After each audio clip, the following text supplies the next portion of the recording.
Hello there. It has been about a little over 5 weeks since my last video about Trump's hypocrisy, which I put out on January 20th, the day that he was inaugurated. And since then, he's committed, in my opinion, a sufficient amount more hypocrisy to warrant making a second video. And I wouldn't be surprised if this becomes a monthly video series as a result. So we'll just see where that takes us. But I want to go ahead and jump right into 4 recent hypocrisies that Trump has managed in February, starting with his golf habits.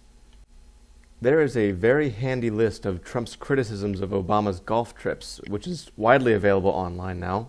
And in this collection of tweets, which I will link to, you should see on the screen, you can see just how many times during Obama's presidency that Trump has attacked him for his golf vacations. And not only did he complain that Obama golfed too much, but he also said that Obama should use golf as a diplomatic tool. So golfing with foreign dignitaries, world leaders, diplomats, these kind of things, not just his buddies or family or friends or whatever. So what's wrong with this? First, Obama played about 300 rounds of golf in his 8 years of presidency, or being president. And in Trump's first month as president, he's played 6. That's not very close in terms of numbers, but if you do the math, Trump has been playing golf at a pace that's almost twice that of Obama's, and that's in the first month of his being president. Second, in an October 2016 report by the Government Accountability Office, that's been used to estimate the cost of Trump's trips to his Florida golf course, including a single trip to Illinois, which in total these trips have cost the American taxpayer a little bit over $10 million.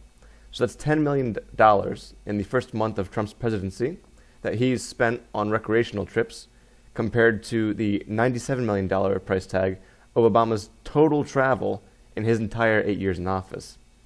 So not only is Trump golfing twice as much as Obama already, he's costing the American taxpayer a supremely greater amount of money. And that's just the money he's costing from federal taxes covering him. So adding to this number, local Florida officials in Palm Beach want the current administration to reimburse them for the tens of thousands of dollars a day that they must spend every single time Trump comes to visit. They spend that on mitigating increased security and traffic issues every time he comes. And New York City itself is spending $500,000 a day to guard Trump Tower. So we're adding all this up. Trump is costing the American taxpayer way more than Obama was, and it's only been the first month in office. Or I should better say, he's not costing way more, but he's on track to cost way more. The third point about this golf thing is that Trump complained that Obama should have been using golf as diplomacy, or for diplomacy. But only during one of Trump's 6 visits to his Florida golf course did he actually play with another politician, which was the Japanese President Shinzo Abe. Otherwise, he's been playing with friends or professional golfers, which is documented. You can find it easily. This is not hearsay. So, to summarize, Trump complained that Obama golfed too much and didn't use the activity for diplomatic ends. But so far, Trump has golfed at a rate twice as much as Obama and has been golfing almost exclusively with friends or pro golfers, all the while costing the American taxpayer way more than the previous president. And before all this, he even said that he would hardly ever go golfing. To quote Trump himself, he said in interviews, "I would rarely leave the White House because there's so much work to be done. I would not be a president who took vacations. I would not be a president that takes time off." Well, apparently so, because that's exactly what he's doing, taking a lot of time off. Not to mention costing Americans a lot of money while he's doing that. Now let's move on to the next news item I want to launch into, which is Trump's turn against marijuana and states' rights. So let's start with a video of him at a rally, which I believe took place in 2015, where he is defending states' rights regarding the legality of marijuana use. What are you going to do for legalizing marijuana if people are willing to follow all of the rules 100% legally, federally, and with... The marijuana thing is such a big thing. I think medical should happen, right? Don't we agree? I mean, I think so. And then I really believe you should leave it up to the states. It should be a state situation. Because, you know, you have... Like, I just left Colorado, and I love Colorado, and the people are great. But there's a question as to how it's all working out there. You know, that's not going exactly trouble-free. So I really think that we should study Colorado, see what's happening. But I believe that the legalization of marijuana, other than for medical, because I think medical, you know, I know people that are very, very sick, and for whatever reason, the marijuana really helps them. But it really helps them. But I think in terms of marijuana, and legalization, I think that should be a state issue, state by state. But now, Trump wants to wield the federal government in a crackdown on states that have legalized marijuana. So what happened to reducing government overreach? What happened to states' rights? He supports states' rights regarding bathroom bills, which are in the spotlight these days, which is why he overturned Obama's guidance on the use of school bathrooms by transgender students. He supports states' rights on abortion in his opposition of Roe v. Wade. He seems to want to leave marriage equality alone, but one must ask, if he campaigns so hard on diminishing big government, why is he determined to grow it here? The short answer is that there's no good one. Trump's position is totally arbitrary and completely hypocritical. If you want to support states' rights, you must have a concrete, logical framework for supporting those rights. If the goal is to reduce government overreach and return power to the states, then vowing to punish states which have legalized recreational marijuana usage alongside medicinal usage, punishing those states is inconsistent with that framework. If your goal is to enforce the will of the people, then going after marijuana is also inconsistent with that framework, because over 60% of Americans support the full legalization of marijuana. So really, there is no basis for Trump suddenly deciding that he wants to prosecute the use of the legalization of marijuana. There's no place for it. It's not supported by the American people. It's not supported by his logic about reducing government overreach and reducing regulations and these kind of things. There is no consistency in his platform here. The third point I want to get into, which is just a few days old now, is Trump's announcement that he wants to increase defense spending by $54 billion and offset that cost by decreasing spending in other areas of government, such as the EPA and the State Department. After complaining how much we spent in Iraq and Afghanistan, which Trump claimed was $6 trillion, and complaining about spending too much money supporting our involvement in NATO, it's a little surprising that he wants to boost military spending by almost 10% of the current budget. The facts of U.S. defense spending are that America spends $602 billion every year on defense, plus or minus a few billion.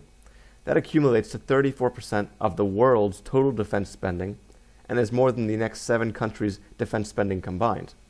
It also takes up 16% of our own federal budget. So, massive government spending on defense has been in the crosshairs of both liberal and conservative activists for a while, for different reasons. But Trump wants to boost spending by 9% of what it currently is, with the intention of bolstering what's already the most modern, versatile, and well-trained fighting force in the entire world. Meanwhile, cuts to federal programs would mean, ultimately, cuts to foreign aid, to science, to clean energy, to education, and who knows what else. As I read from one commenter, why spend so much money to defend something that you clearly care so little about? Trump's desire to expand the military at the expense of other institutions which are critical to the success of Americans demonstrates a betrayal of 2 things. First, his isolationism, in that clearly he wants a massive military to threaten the world with. After all, he has been quoted advocating war crimes, building up our nuclear stockpile, and pillaging countries for their natural resources. Second, he betrays his own motto, "Make America Great Again," because where he wants to slash the budget will only end up hurting the United States, its citizens, and its allies. My fourth contention returns to Trump's promise of draining the swamp, which I covered in the last video, and it's something I feel will be a contention throughout his entire presidency, however long it might be.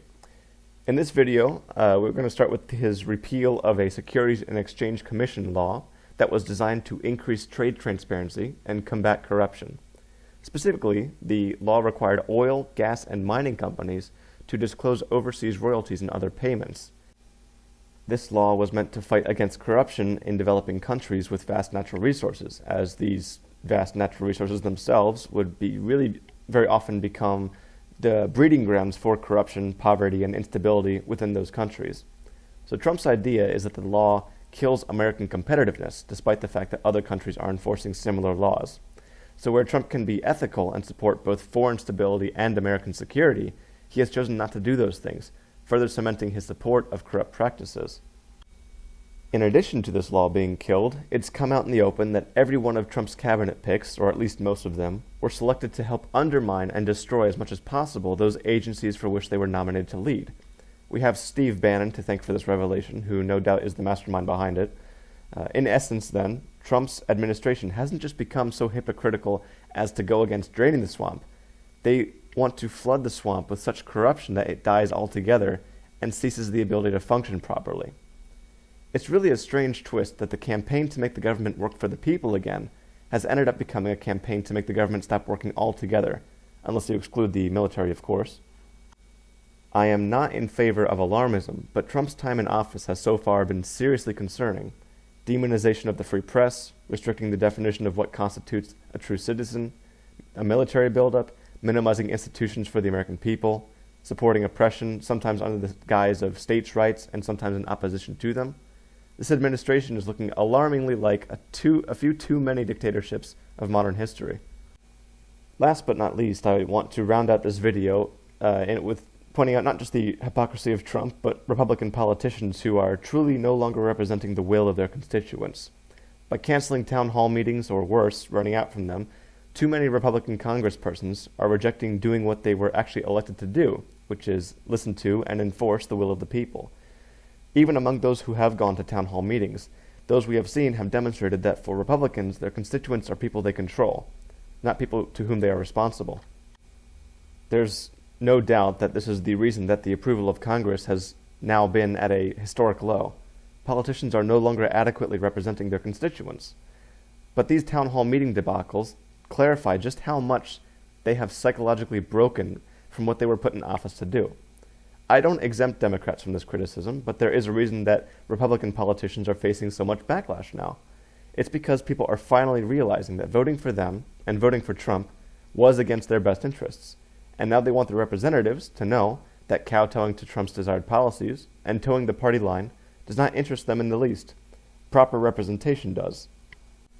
And one final point I want to add on, which I discovered while I was making and editing this video, is Trump he's been talking about renewing infrastructure, so he wants to ask for $1 trillion from Congress to rebuild America's infrastructure, but just a couple weeks ago, he helped kill a deal with the California government that would really reinvigorate their high-speed rail and have it work more on electric. So I think it's fair to point out as hypocrisy, to say that you're going to renew infrastructure and then back out of deals. So that's the last one I have for you. Just wanted to put it in there really quick. So that wraps it up for this video. It's all I really intend to say. Perhaps next month we'll get to do this all over again. And if you have anything to add, please write a comment. And if you think this video was worth your time, please like it and share it. If you don't think it was, please feel free to leave feedback on how I can improve. And thank you very much for watching.